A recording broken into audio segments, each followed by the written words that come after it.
Let's talk about the King's coronation. So details of that have emerged over the weekend. And there is one thing on a lot of people's minds, obviously, who will be there. The guest list hasn't actually been revealed yet, but people are speculating about whether Prince Andrew will make an official appearance. Do you think he will? Do you think Charles will soften and think, well, it's my brother, he should be there, but obviously he's not an HRH anymore, so officially should he be there? Well, it's a state occasion, but he's not a working member of the royal family anymore. So the family will be there, and I think if he goes, he should be in a private capacity. But interestingly, there was a poll in one of the newspapers yesterday, and I think well over half, 57%, of those that were asked do not want him to go at all. I think that Charles has already started to ease him back into the royal family.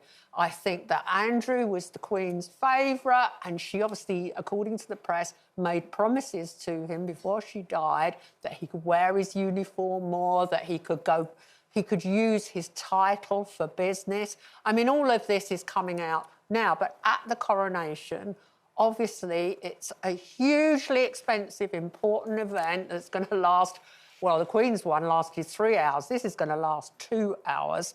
And at the end of the ceremony, they make a procession back to Buckingham Palace, and that's the big shot, isn't it, on the balcony, where you all see who's in, who's out. And also they've talked about whether Prince Harry and Meghan will be there. Well, they would not be on the balcony. They wouldn't be on the balcony. For sure, because they're not working members of the royal family, although they have apparently been invited to the coronation. So Charles would not want Andrew to steal his thunder on the day. So my guess is, because he had Andrew at Sandringham at Christmas, that Andrew will be in the Abbey, but tucked behind a pillar. So not in an official capacity. Not stealing Charles's big moment when that crown goes on. Like you said, public opinion very split on this. You know, a lot of people just say he was disgraced and he's had his HRH title taken away and he shouldn't be part of it, can he? Yeah, he's not charged of anything. No. Yeah. He's always denied it. He's always denied it, but he's an embarrassment. Big. Good to know how you feel, Janet. I think the royal family have made those steps, like Janet said, at Christmas, seeing him very much there with the family. It made me feel like it was a signal of forgiveness and olive branch. That kind of felt like that to me. So for me, I just felt, OK, well, this is where we're going. So it wouldn't surprise me if he was at the coronation, because I feel like those doors have already been opened. Whether he should be there or not is not my opinion to kind of express. I just feel like what he's done and the things that we've seen him involved in, surely we're trying to start a new chapter with Charles. Charles is trying to do things differently. He's engaging the public differently. He's dressing differently. He's kind of starting a new era of the royal family. So I think what he does and the decisions that he makes in terms of Prince Andrew will be seen as a signal for me. But the bottom line, he is our spiritual leader, and including someone back into the family is a very Christian thing to do, although it might politically and constitutionally not go down well. Well, he's not my spiritual. Well, people, I mean, make that clear. We're starting with one of today's big news stories, actually. It's been revealed that women's healthcare in the UK is one of the worst in the Western world.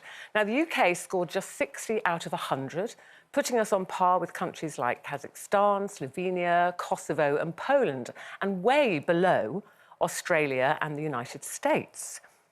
So you'd think we'd be up there, Janet, with Australia and the United States. I mean, no disrespect to those other countries, but we are a relatively rich country, and you'd thought that healthcare for women would be up there like America and Australia. Why isn't it, don't you think? Well, yes, and all the countries involved in this poll also suffered. They've been through COVID and the lockdowns that we have too.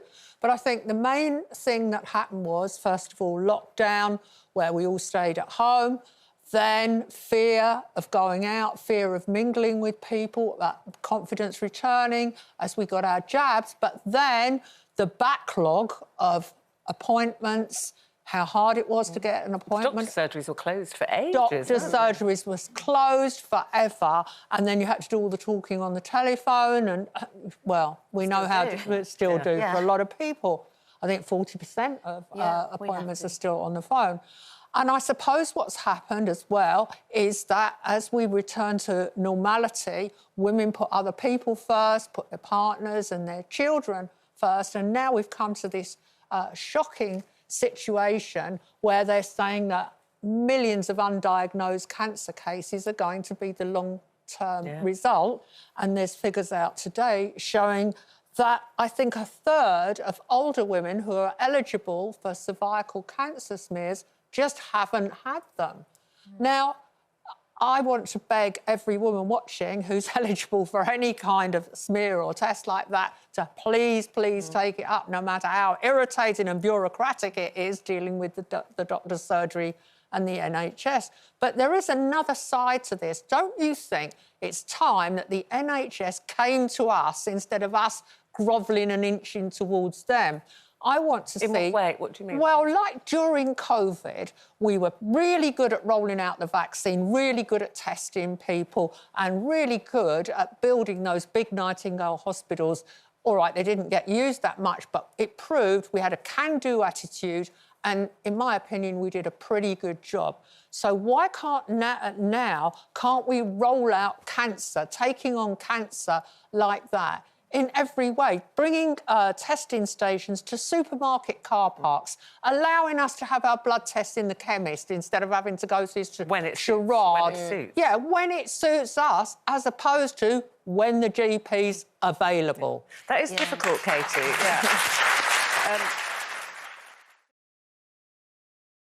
Research has found that dogs do judge us and are also far more patient with incompetent humans than they are with mean ones. So I know you do love your dogs, Kelly, but you're more of an alpaca kind of girl these days, as we discovered last week. Do you feel they judge you? Is it just a pet thing all around? They only love me when I feed them. Like, or shower them, that's it. They want. I'm not sure what they give. But no, they are cute. But I mean, I was a dog person, to be honest. I had dogs. One died at 13 and 14, and I do think they give you unconditional love. Oh, like, really do, don't they? And sometimes you look at them and you think, you're a human.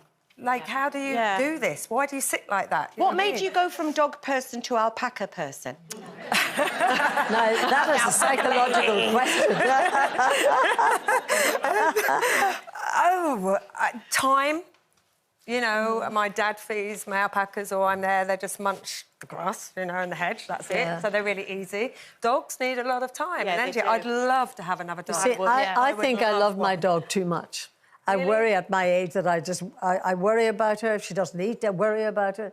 And she is a bit judgmental because if she sees my handbag, you know, she's gorgeous. And if she thinks she knows I'm going out to work, she goes like this. And will not look back at me at all. And then I go to work thinking, oh, she doesn't love me anymore. But and then I feed her a lot when I go home. Yeah, she just does the little side-eye thing, doesn't she? The dogs are very good at that, I know. Yeah. I know my little doggy, my firstborn, she's just, I mean, look at that. Oh, she's gorgeous. Face. She's got human eyes. I'm telling you, her little eyes are like proper human eyes. What is she called? Sure. Minnie. Minnie. She knows everything, knows every word that you're saying. She is the best and absolutely would judge. Yeah, she hates us when we leave the house. Like, how dare you? Now, toilet brushes in the dishwasher being judged by your dog and Judy's lost thong. We've talked about some really weird things on this show, haven't we? This one could take the top spot. It is the Iowa State Fair's annual husband calling contest. Wow. So a video of the competition has gone viral. You need to see this to believe it. Here we go. Bob! Hurry up! I don't want to be late. Bob, hurry! Yoo-hoo! Yoo-hoo! King! Yoo-hoo! Cuckoo! Run! Can you hear me? You get yourself in here right now! Come on! You know you're going to be late again, and you know that I want to get there on time. Coming to the UK for the first time ever, it's the Loose Woman Husband Calling Competition.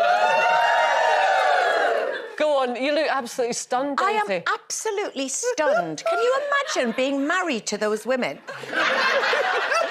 have seen the husbands. Oh, my God. Come on, then. Well, it did appear to be preceded by a bird call as well. I don't know. I think with me, I'm not... Contrary to popular opinion, I'm not really a screamer. Certainly not in most circumstances. But I think that I start off quite quietly with an abbreviated word. I don't think I can continue this conversation. Now, can I just say, it's the husband calling competition. The husband calling competition. I start off probably quite quietly with the abbreviated version of Lincoln, which is Link. So it would probably be Link, Link, Link, Lincoln! That would probably be it. Yeah. As you can imagine, I don't get very far when that happens. But that's very rare because the way I say Link is enough to let him know that it's serious business and I'm cross. Right. Well, I actually can't say on daytime television what I call my husband. Because I'll lose my job. But I start off, he wears those earphone things all the time. So I go, Mark! Mark! Mark! But that's how I speak to him. But my grandchildren, it's like, Betsy Boo, Lila Bums. It's all nice to them. And the dog, I speak lovely to the dog as well. Yeah. But my husband gets on my nerves because of them blooming earphones. Is that why he wears them, though? I think it is so he don't have to listen to me. Well, I don't have a husband yet. But what you know, how I would call my partner would be, I don't do the shouting. Babes, my king, sweetie. And then if I was upset with him, I would be like, you know, I'd say his name. I would, you know, say his name. Right. You know what I'm saying? Anthony, Joshua.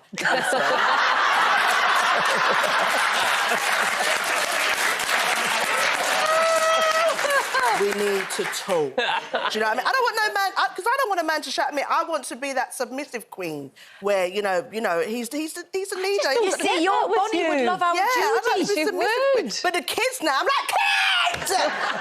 It's just, you know what I mean? But no, I don't want to have to shout. If I have to shout at my king, there's an issue, you know? Kay, what about to poor old Ian? Oh, well, funny enough, my mum would have won the Iowa State husband calling competition. Duncan! She always used to do that, and then Ian sort of takes the mickey out of me. So I've developed that from my mum, so I must shout, Ian! And he comes in and goes, Kathy! That was my mum's name.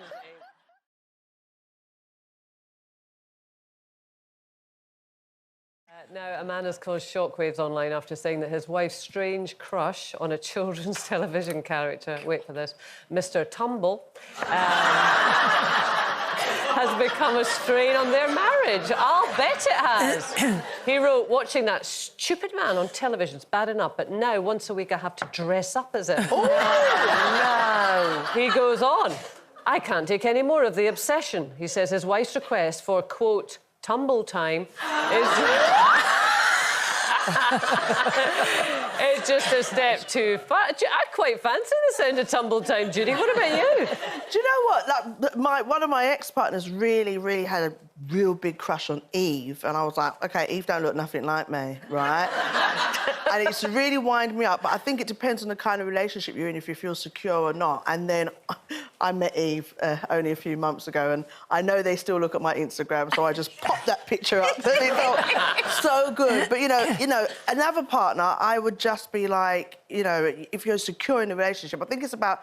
I'd crush with them. If they had someone that they liked, I'd be like, oh, my gosh, they look good, you got to get a picture with them. Like, I just would crush with them, much more confident in myself. Yeah, that's how I would be now. But if it was somebody really different to you, would you not think that that's kind of a secret message that they'd rather have somebody else?